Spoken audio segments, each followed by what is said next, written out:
toute façon, on va tous crever. Ah ouais? Ouais, on va tous crever. Sur le pont de Marcinelle, une silhouette invective les eaux noires de la Sambre. Hein? T'en fous, toi? Tu coules, et tu couleras encore quand on sera tous crevés. Sur le pavé souillé par la suie, quelques taches de lumière fauve percent l'obscurité autour des becs de gaz. Le corps de l'homme tangue. Il semble sur le point de tomber, mais il tient bon. Sur son visage, un masque de carnaval aux yeux exorbités.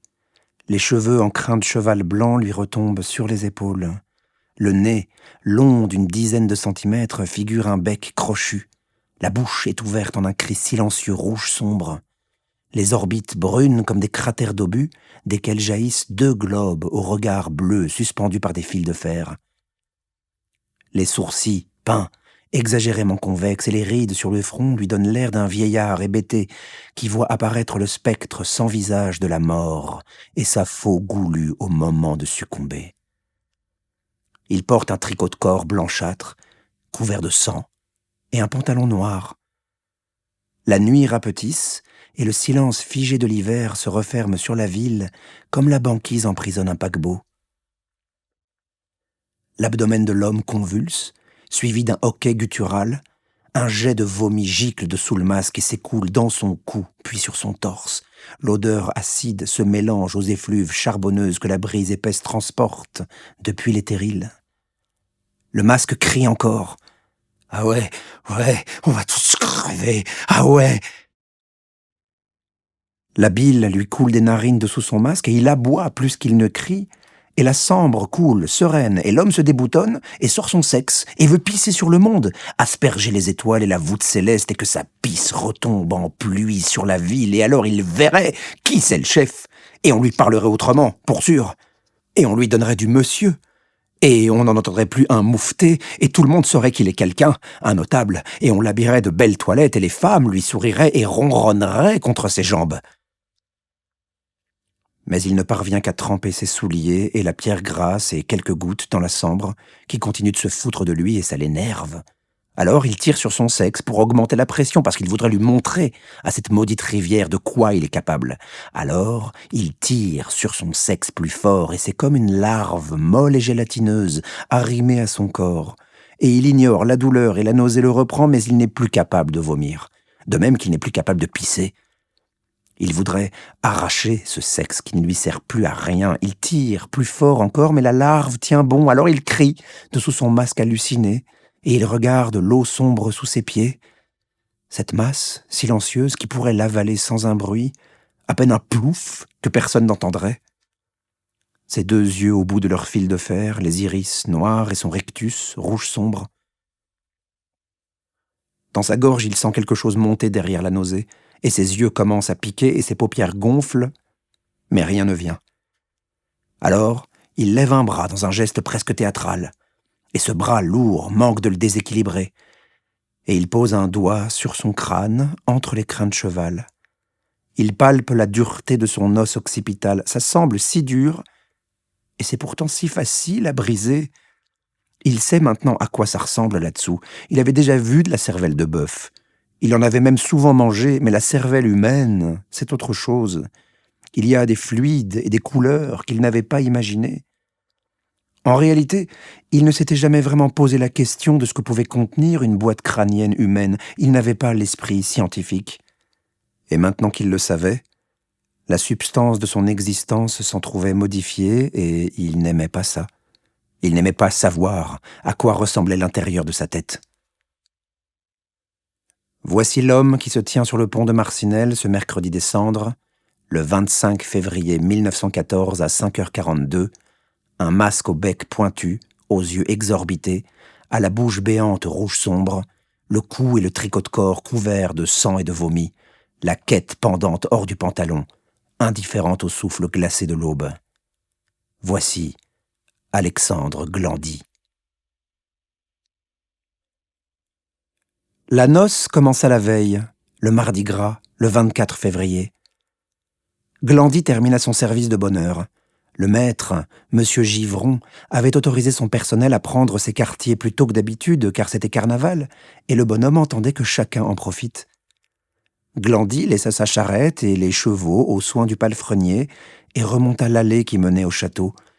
Il gagna la cuisine, espérant apercevoir mademoiselle Clémentine, la fille de M. Givron, mais il n'y trouva que Joseph, le majordome, attablé devant une tasse de café, lisant la Gazette du jour. La cuisine sentait le chou fermenté et la viande surie. « Qu'est-ce que tu fais là, Glandy ?»« J'avais une commission à faire à mademoiselle Clémentine. »« De la part de qui ?»« De la part de madame. »« Madame te charge de ses commissions à sa fille ? À d'autres, Glandy, laisse les jupons des jeunes demoiselles et varnifle ceux de ta femme. »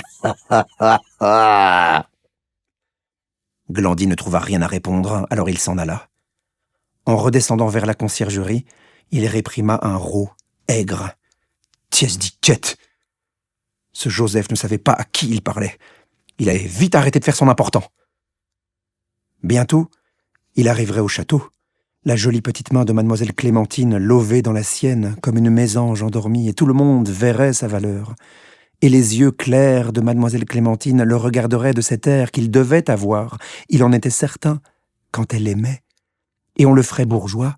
Et, dans la ville, chacun parlerait de M. Glandy et de son entrée fracassante dans le monde et de l'élégance de sa mise, et chacune de ses apparitions serait auréolée des acclamations ébahies des messieurs et des soupirs extatiques des dames. Et chacun le désirerait, homme et femme, et ils repenseraient à son visage et à son parfum le soir venu dans l'obscurité de leurs draps, et ils y feraient des choses, et auraient des pensées qu'ils confesseraient ensuite avec peine chaque dimanche, et il faudrait un renfort de curé pour recueillir toutes ces pensées coupables, et lui, M. Glandy, ferait don de sommes formidables pour l'hôtel de Sainte-Marie, si bien que les curés eux-mêmes commenceraient à rêver de lui la nuit. Et ils en feraient des pollutions nocturnes qu'ils devraient confesser à leur tour, et ça serait une somptueuse orgie de pénitence qui leur ferait payer à tous leurs années d'aveuglement à son égard. Plongé dans ses réflexions, il en oublia presque les sucs qui lui rongeaient l'estomac. Parfois, les gaz de sa bouche étaient si acides qu'il avait peur d'y mettre le feu en allumant sa cigarette. Comme un coup de grisou. Il aurait pu tuer un canari rien qu'en soufflant dans sa direction. Il parvint à la bâtisse pâle qui jouxtait le porche du château et qui était le foyer qu'il habitait avec Marie, son épouse. Il en haïssait chaque pierre. Elle suintait une humilité qui lui faisait honte. Ouverte à tous les vents, il y régnait une froideur moite, même en été, et les murs transpiraient, abreuvant la moisissure contre laquelle ni Glandy ni Marie n'avaient cherché à lutter. Les vitres grises de suie laissaient à peine pénétrer quelques rayons de lumière crayeuse qu'absorbait immédiatement le sol noir. Glandy entra dans la pièce principale du logement, à la fois séjour et salon, flanqué de 2 bergères au velours râpé, d'un imposant buffet en chêne foncé et d'un poêle à charbon en fonte. Marie était penchée sur ce dernier, dont elle avait ouvert la gueule incandescente pour y prélever quelques braises qu'elle versait dans son fer à repasser. Sa nuque, courte et grasse, à laquelle collaient quelques mèches de cheveux échappées d'un chignon rabougri, son large dos, mou comme de la faisselle, ses hanches, plates, promptes à se tortiller, desquelles Glandy redoutait de voir un jour sortir un chiard. Elle se releva, la face cramoisie, et s'en retourna à sa table à repasser, le fer si lourd au bout du bras qu'il la faisait tanguer à chaque pas comme une carne fourbue. Elle eut un sourire mauvais en observant du coin de l'œil son homme, qui ouvrait le tiroir du buffet et en sortait une boîte en fer blanc. « Pourquoi il n'y a plus rien ? Il restait 12 francs ce matin. »« Pourquoi tu veux de l'argent ?» Glandy n'avait pas envie de négocier. Il n'avait pas envie de demander. Glandy n'aimait pas ça. « Il restait 12 francs ce matin. Ils sont où ?» Le charbonnier est passé, on lui devait encore 2 francs, il a livré pour 3 francs. Le charbonnier. Si un jour un chiard devait sortir du cul de Marie, pour sûr qu'il aurait la gueule en tracite, tiens. Mais c'était bien comme ça. Le charbonnier se chargeait d'une corvée que Glandy répugnait à exécuter depuis quelques années déjà. Bon, et le reste ? Le reste, je le garde à l'abri de ton ivrognerie. Disant cela, elle tapota la poche de son chandail. Glandy sentit son estomac distiller une nouvelle marée acide. Il était temps de diluer ça sous quelques litres de Péquet. Il ne bougea pas, ne répondit rien, attendant la suite, car il savait qu'il y en aurait une. Marie, satisfaite de son silence et de sa soumission, sortit 2 francs de sa poche. « Tiens, ça devrait te suffire. » Glandy prit l'argent et sortit, se félicitant intérieurement car il venait de réussir un joli coup.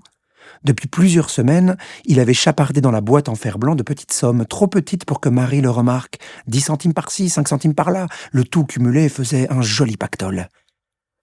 Sa silhouette sombre traversa à nouveau le parc vers les écuries. Il entra dans la sellerie et emprunta l'escalier qui menait à la grange.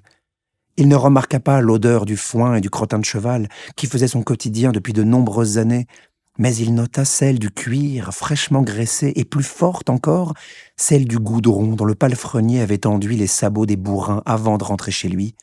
Il aimait ce parfum-là, parce qu'il lui évoquait les salaisons, la saucisse fumée, dure et grasse des jours de fête. La grange était plongée dans une obscurité compacte, mais Glandy avança sans hésiter vers les bottes de paille qu'il escaladait avec agilité. À un endroit précis qu'il était seul à connaître, il plongea le bras entre 2 bottes et en sortit un sac de jute. Il attendit d'être redescendu dans la sellerie pour l'ouvrir. Ses mains se mirent à trembler un peu car il attendait ce moment depuis des jours, de cette attente qui précède les rendez-vous amoureux, quand le temps semble se solidifier et s'ériger en muraille infranchissable. Mais Glandy n'avait pas de rendez-vous amoureux. Il espérait simplement se créer une occasion, s'inviter au bal, celui auquel les gens comme lui n'avaient pas accès. Mais c'était carnaval, et au carnaval tout semblait possible. Au carnaval, on ne sait plus qui est qui, et cet emmêlement pouvait se révéler salutaire pour qui savait en tirer parti. Ses mains s'enfoncèrent dans la toile noire et en ressortirent une boîte fermée par un ruban de soie vert sombre. Il n'avait jamais rien possédé de si riche, de si luxueux. Il défit le ruban, souleva le couvercle, et le parfum de la boutique supplanta celui du goudron. C'était une fragrance fraîche et douce, comme un mélange de résine de pin et de vanille qu'il associait aux robes de taffetas que portait mademoiselle Clémentine. Il y a quelques mois, il avait conservé et caché un chandail qu'elle avait oublié dans le cabriolet. Il était venu le humer plusieurs fois par jour entre les bottes de paille, sur le col pour le parfum fleuri, à la naissance des manches pour une fragrance plus capiteuse de sueur et de chair. Lorsqu'il eut prélevé du chandail la dernière particule olfactive de mademoiselle Clémentine, il s'en était encore servi longtemps pour y décharger les excès de désir qu'elle lui inspirait, jusqu'à ce qu'il n'en reste plus qu'une masse informe et raide qu'il avait jetée au fumier, la dissimulant sous quelques pelletées de purin. Glandy fut sorti de sa rêverie par le son des tambours qui avaient commencé à jouer sur la place de Dampremy. Toujours accroupi dans la sellerie, devant la boîte ouverte, il caressa l'étoffe qu'elle contenait avant de la déplier. C'était une redingote noire, comme il n'en avait jamais possédé de sa vie. Elle lui avait coûté 7 francs, une fortune. Mais il avait prélevé centime par centime dans la boîte en fer blanc du ménage, si bien que Marie ne s'était aperçue de rien. Marie et ses robes en toile grossière, son parfum de vinaigre et de renoncement. Il lui restait même 3 francs pour boire. Ajouté aux 2 francs que Marie lui avait accordés, cela promettait une belle noce. Sous la redingote, il y avait le masque. 3 francs.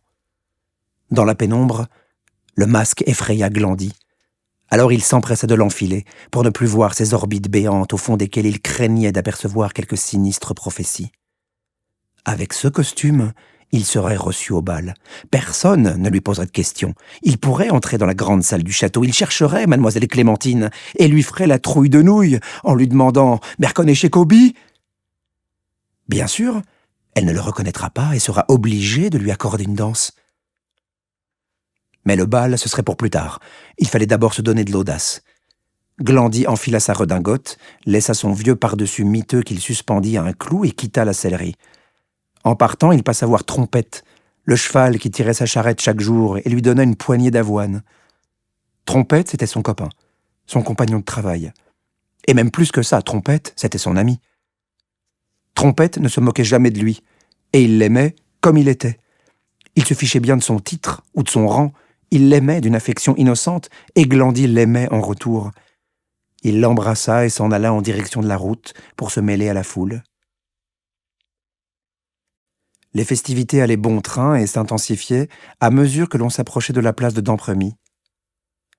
Chacun suivait le chemin du cortège. Des arlequins et des pierrots déambulaient, leurs costumes faits de fripes crasseuses et leurs visages grimés si maladroitement que Glandy ne put réprimer un ricanement hautain sous son masque. Il suivit les rails du tram sur la route de Marchienne-au-Pont et passa devant le laminoir. Il avait froid. La redingote, faite d'une étoffe délicate, ne le protégeait pas aussi bien que son pardessus en laine. Les enfants s'effrayaient sur son passage, et Glandy aimait ça. Leurs petits cris de terreur calmaient sa douleur à l'estomac. Il avait envie de viande et de péquet. Il se souvint d'un dicton. À Mardi Gras, qui n'a pas de viande tue son coq, qui n'a pas de coq tue sa femme. Le goût du gras, du sang et de la goutte lui excitait la langue, et il pressa le pas jusqu'aux caves de Dinan. C'était un bouge visqueux qui faisait le coin de la route de Marchienne et de la rue des Français. Lorsqu'il entra, la chaleur moite et la fumée de tabac bon marché lui entrèrent dans la chair. Personne ne fit attention à lui. Il se mêla à un groupe d'hommes au fond du bistrot. Il y avait Émile et Paul, qui travaillaient aux abattoirs, Octave, maréchal Ferrand, André, fossoyeur, et Camille, un ancien mineur tuberculeux. Il n'aimait pas beaucoup Glandy, mais tolérait sa présence quand il payait un coup à boire. Ils le reconnurent immédiatement, malgré le masque et la redingote. « Eh ben, Glandy, t'as fait les poubelles du château ?» Il se rengorgea car il saisit ce que cette remarque recelait de jalousie. Il s'adressa à Marcel, le tenancier. « Tournée de bistoule pour ces messieurs et moi-même !» Il aimait parler comme ses maîtres, malgré ce que ça lui valait de moquerie. Les autres ne relevèrent pas et reprirent leur conversation. Ça fumait, les lèvres brunies, les dents noires, quand elles y étaient encore. Ça reniflait et glaviotait, et les chemises poisseuses s'étiraient sur les ventres pensus, et les mains épaisses se refermaient sur des saucisses sèches que les bouches engloutissaient entre une gorgée d'alcool et une bouffée de tabac. Glandy posa son masque sur le zinc et avala son premier verre de péquet en écoutant les autres parler. Il était question d'affaires politiques et chacun prenait tel ou tel parti, tantôt d'accord, tantôt non, et qu'il faudrait une nouvelle grève pour le suffrage universel et que tant qu'il y aura des youpins, le pays pourra pas tourner comme il faut. Et Glandy était bien d'accord avec tout ce qui se disait, surtout pour les youpins. Et le péquet coulait dans sa gorge comme un ruisseau, et une première cruche fut bue, puis une deuxième, puis une troisième, et il paya. Et il se sentait de mieux en mieux. Son estomac l'avait bouclé, et le courage lui montait, et il commençait à donner son avis dans la discussion, et les autres lui disaient « Ta gueule, Glandy !» Et il pensa que ça n'était pas une façon de parler à quelqu'un qui portait une redingote comme la sienne. Mais il ne dit rien et continua de boire. Mais plus il buvait, plus il avait envie de parler. Et les autres commencèrent à s'agacer parce que ce n'était pas sa fonction. Il était là pour payer la bistoule et c'est tout. Il paya encore une tournée, et Octave lui demanda s'il pouvait essayer sa redingote. Tout le monde tourna les yeux vers Glandy, et il aima ça. On le regardait, il était important. Alors il dit « Oui, vas-y !» Et il enleva sa redingote et la tendit à Octave. Mais Octave faisait 2 fois la carrure de Glandy. Ses gros bras n'entraient pas dans les manches, son dos, large comme celui d'un percheron, étirait l'étoffe tandis qu'il se contorsionnait pour entrer dedans coûte que coûte. Il finit par y parvenir, ce qui lui donna une allure ridicule, la redingote tendue comme une peau de tambour sur son corps massif. Les autres se mirent à rire, et Octave singea Glandy entrant dans le café, faisant le beau. Il paradait, et Glandy riait avec les autres en pensant au fond de lui-même qu'il se moquerait moins demain quand il raconterait sa nuit au bal. D'ailleurs, l'heure était venue de s'y rendre. Il était suffisamment rond, et s'il buvait encore une cruche de péquet, il tiendrait plus debout et tout serait gâché.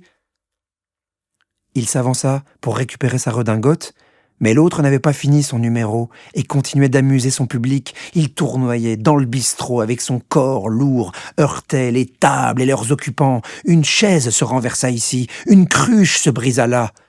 Et Glandy de le poursuivre, suppliant maintenant qu'on lui rende son précieux sésame pour le bal.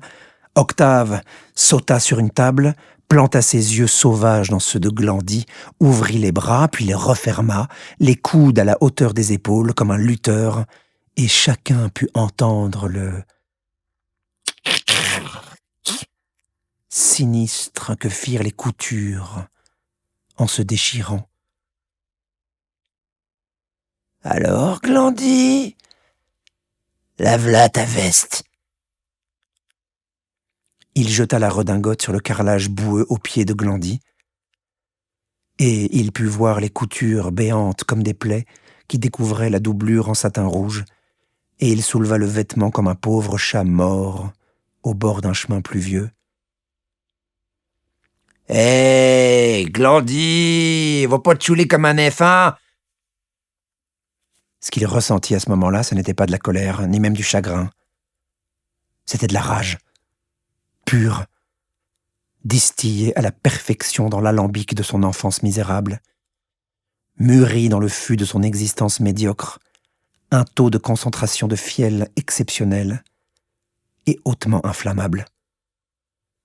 La seule chose qu'il fut capable de faire, ce fut d'attraper la cruche de Péquet sur le zinc et de la boire. 1 litre, à fond, sans respirer. Les autres ont sifflé. « Attention, Octave, tu nous l'as énervé ! Alors, monseigneur, tu vas appeler ton avocat ?» Mais derrière l'incendie qui lui ravageait les tripes et lui brouillait la pensée, Glandy avait encore la conscience de son infériorité physique. Et il sentait que la meute en face de lui n'attendait qu'un signe pour passer à l'attaque. Ils étaient bouillants aussi, d'une rage qui n'était peut-être pas si différente de la sienne. C'était un agglomérat d'injustice sociale, de misère intellectuelle, de souffrance des corps, de fatigue, de frustration sexuelle et de Péquet, de litres et de litres et de litres et de litres de Péquet qui avait corrodé la fine couche de conscience qui retenait cette rage au quotidien. Glandy les avait déjà vus à l'œuvre démolir des gueules, et il lui arrivait même de participer. Quand le gars crachait son sang à terre, recroquevillé, Glandy profitait de la confusion générale pour lui envoyer son pied dans la nuque pour le simple plaisir de faire partie du groupe des vainqueurs. Il savait que ce soir, ce type, ça pourrait être lui. Alors il reposa la cruche sur le zinc, laissa sa redingote et ses illusions agoniser dans la suie huileuse du bar et sortit. Dans la rue, il remit son masque pour cacher sa face et ses larmes et ses traits déformés par la fureur. Les quelques enfants qu'il croisa encore à cette heure tardive, il leur fonça dessus, hurlant sous son masque des paroles inintelligibles, et les petits s'enfuirent en hurlant. Il se dit que la nuit était encore jeune, et qu'il n'était pas d'humeur à aller se coucher, et qu'il pourrait quand même essayer d'aller au bal, et que s'ils ne le laissaient pas entrer, ils allaient bien voir. Parce que le vent de février venait cribler ses poumons de cristaux glacés, et ça, mélangé à sa rage, mélangé au Péquet, ça donnait quelque chose qu'il aimait bien. Il se sentait puissant, indestructible. Il envisagea même de faire demi-tour et d'aller tabasser Octave et Émile, Paul, André, Camille et même Marcel, le tenancier, qui lui avait pris tant et tant d'argent sans jamais lui offrir le moindre verre. À propos d'argent, il n'en avait plus. Donc il fallait d'abord retourner à la maison. Il reprit la route du château, repassa devant le laminoir. Marie avait gardé l'argent dans son chandail, mais elle allait bien voir, elle aussi. La vue de son pavillon miteux lui donna la nausée, et sans prévenir, une gerbe de Péquet remonta dans sa trachée, et il eut juste le temps de retirer son masque pour vomir dans le fossé. Il renifla et cracha les petits morceaux de saucisse sèche qui s'étaient coincés dans son nez, et ouvrit la porte de la maison. La lueur de la lampe à pétrole lui indiqua que Marie n'était pas encore couchée. Sans doute l'attendait-elle. Non, elle ne l'attendait pas. Elle repassait. Elle avait encore de l'ouvrage et elle voulait avoir terminé cette nuit pour avoir son temps libre demain. Elle irait visiter son père à la Louvière. Le pauvre vieux était atteint de silicose et avait besoin de ses soins. Elle fut contente de l'entendre rentrer de si bonne heure. Peut-être avait-il décidé de devenir plus sage. Elle espérait parfois qu'il lui donne de l'amour, ce dont il avait été plus qu'avare depuis leur mariage. Heureusement qu'il y avait Émile, le charbonnier, pour la traiter un peu comme une femme. Oh, vrai, c'est lui qu'elle aurait dû épouser, un homme gentil et un peu triste, qui lui donnait de la tendresse. Elle en demandait pas beaucoup plus. Mais peut-être qu'avec le temps, Glandie s'assagirait, qu'il apprendrait à aimer et à devenir un bon époux. Ce jour-là, elle l'aimerait aussi et lui donnerait toute son affection, parce qu'elle en avait. Tant. Trop. Ça lui était parfois douloureux, toute cette affection prisonnière de son cœur. Alors elle en donnait tant qu'elle pouvait, à Émile et à son pauvre papa. Mais ça n'était pas assez. Quand Glandie entra, il réprima avec peine un nouveau haut-le-cœur en voyant la carcasse de Marie penchée sur sa table à repasser, son fer brûlant des braises qui rougeoyaient dans son ventre. Il se cogna contre le poêle, jura et rota. « Marie, donne-moi encore 2 francs, faut que j'y retourne. »« T'es bien assez gris comme ça, va te coucher. » La rage pure rejaillit dans sa poitrine, balayant la nausée, et il la sentit se déplacer comme un éclair jusque dans ses poings. Il regarda les seins lourds et luisants de Marie, pensa aux petits fruits délicats de mademoiselle Clémentine. Il regarda le chandail lépreux sous la face revêche et pensa à la docilité du Péquet. Ce monde qui ne lui obéissait pas, les visages hilars des gars du café et celui de Joseph avec son rictus hautain, tous ces visages et tous ces rires se mirent à tournoyer autour de lui comme autant de masques, riant, ululants, dans un tourbillon assourdissant, et la tête de Glandie gonflait et elle allait bientôt exploser de tous ces visages au dehors et de toute cette rage en dedans. Alors il remit son masque parce que ce masque lui donnait de la force, parce que cette face qui effrayait les enfants lui donnait de l'autorité. Et il traversa la pièce, arracha le fer brûlant des mains de Marie et le lui balança dans la tête, sa stupide tête rougeaude et suante. Et la tête partit vers la droite, et il la frappa aussi de ce côté-là, la faisant repartir vers la gauche, et le corps lourd de Marie s'effondra sur le sol, sans un cri. De chaque côté de la tête, le sang coula, mais les yeux le fixaient, bien vivant et brillant d'une profonde tristesse. Glandie crut même y déceler de la tendresse. Le sang lui coulait par la tête et la tendresse lui coulait par les yeux. Et toute cette tendresse venait se mélanger à sa rage et au Péquet, et ça formait une substance acide qui lui creusa une plaie à l'âme si profonde qu'il put y voir le foyer des enfers. Alors il alla à la cuisine, prit le plus grand couteau qu'il put trouver et revint près de Marie. Il ne pouvait pas contenir sa rage, ni retirer le Péquet de ses veines. Mais il pouvait éteindre le regard de Marie. Il trancha la gorge, et le sang qui en sortit sembla lui vider les yeux, et ce fut fini. Alors il laissa tout comme ça, le couteau, Marie, son fer, son chandail, et les 5 francs dans sa poche. Un mardi gras, qui n'a pas de viande tue son coq, qui n'a pas de coq tue sa femme. Il sortit, et il eut froid, horriblement froid. Alors il alla à l'écurie. Il trouva Trompette, couché, endormi, et il se coucha contre lui.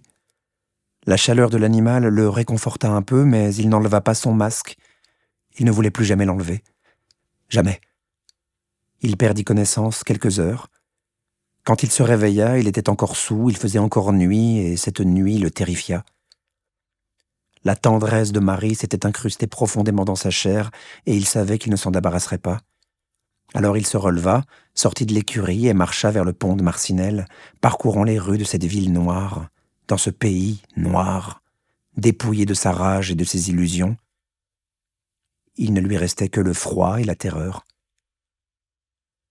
Voici donc Alexandre Glandie, la quête pendante hors du pantalon, indifférente au souffle glacé de l'aube, le cou et le tricot de corps couverts de sang et de vomi, un masque au bec pointu, aux yeux exorbités, à la bouche béante rouge sombre, ce mercredi des cendres, le 25 février 1914, à 5h42, sur le pont de Marcinelle.